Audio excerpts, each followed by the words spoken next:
soon after, Hideyoshi's health began to fail. He wrote his death poem. As the dew I fall, as the dew I vanish, even Osaka Fortress is a dream within a dream. Hideyoshi then called Ieyasu and 4 of the most powerful daimyo to his deathbed. He appointed them legal protectors of his 5-year-old son Hideyori, his heir and the future ruler of Japan.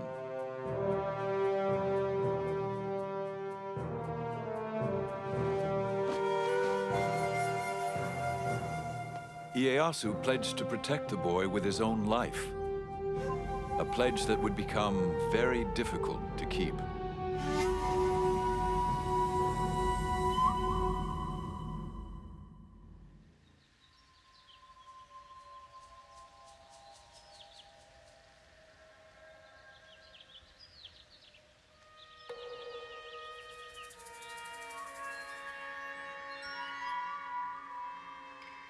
It is said that war is a curse.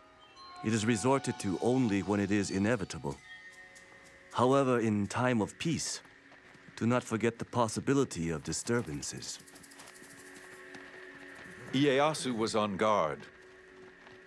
Those daimyo who feared his growing power began to plot against him.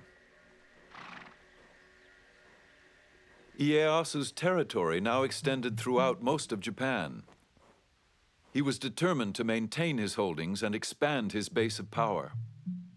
One of Ieyasu's nicknames is the Old Badger, and it reflects his craftiness as well as his famed ability to wait. And he waits until after Hideyoshi is dead, until he has a clear preponderance of power, and then makes his move to become the dominant military leader in Japan. Ieyasu mobilized his troops. He sent 1 division to Ogaki Castle, where his enemies were gathering.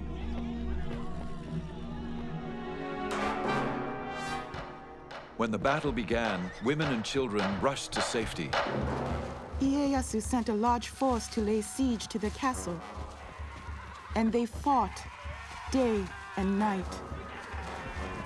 One of the young girls at the castle later told her family of the terrifying experience.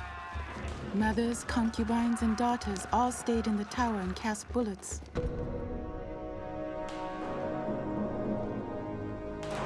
There was panic. A bullet struck my younger brother, killing him on the spot. It was a cruel sight. Indeed, it was. We felt as if we should die. There was nothing but fear and horror left. As the battle wore on, heads of slain warriors were brought to the castle to be prepared for the ritual presentation to the victor. It was believed that even in death, the samurai should be viewed as a worthy opponent. Those people who were in the castle would wash the heads, and they would put some cosmetics on the face of the dead corpses because they were proof of having killed someone important. That was part of a very small part of what they did, which is inconceivable to, us modern people, modern women. All the decapitated heads were brought into the tower. We weren't a bit afraid of the heads and used to sleep in the midst of the nasty smell of bloody heads.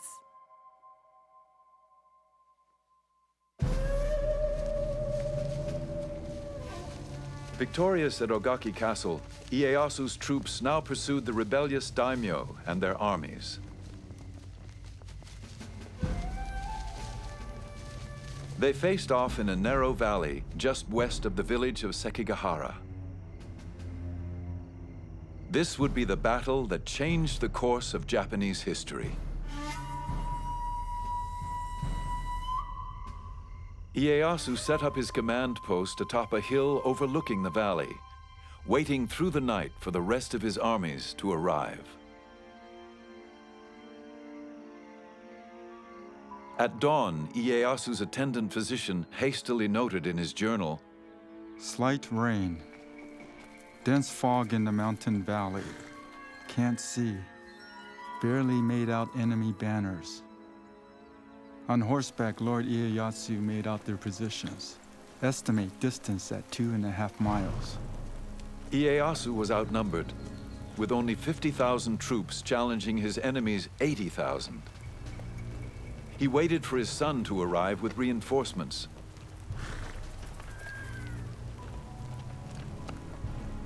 But at 8 in the morning, the fog suddenly lifted, and the two opposing armies found themselves within striking distance. Ieyasu could wait no more. Rallying his troops, it was said he sent them forward with his famous battle cry. There are only two ways to come back from the battlefield. With the head of an enemy, or without your own.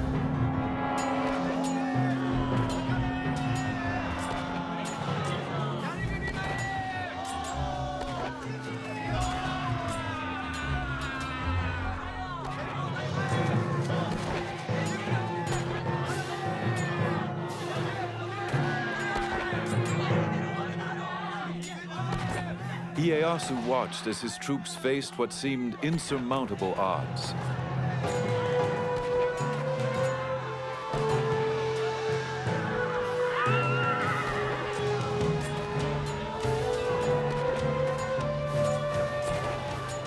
Then, suddenly, the tide turned.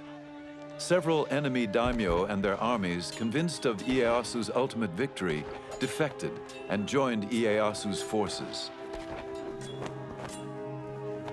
By 2 p.m., Ieyasu's troops had defeated the rebellious army.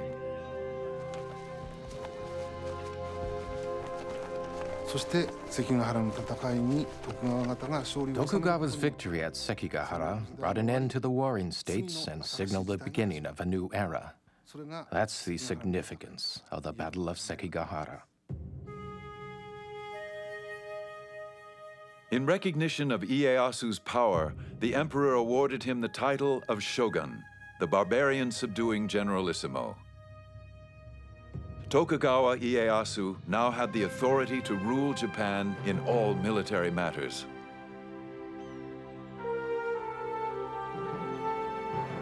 He ruled unchallenged, but always there was the specter of Hideyoshi's young son Hideyori growing up in Osaka Castle.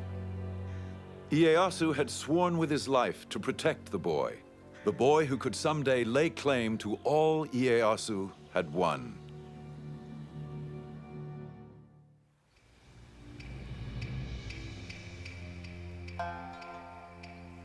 As the young boy Hideyori approached manhood, a daimyo warned, Although he is Hideyoshi's heir, Ieyasu would never let him rule Japan. Sooner or later, some ambitious character will foment rebellion in his name. And even if Hideyori knows nothing about it, he will be blamed and forced to commit suicide to the grief of Hideyoshi's ghost.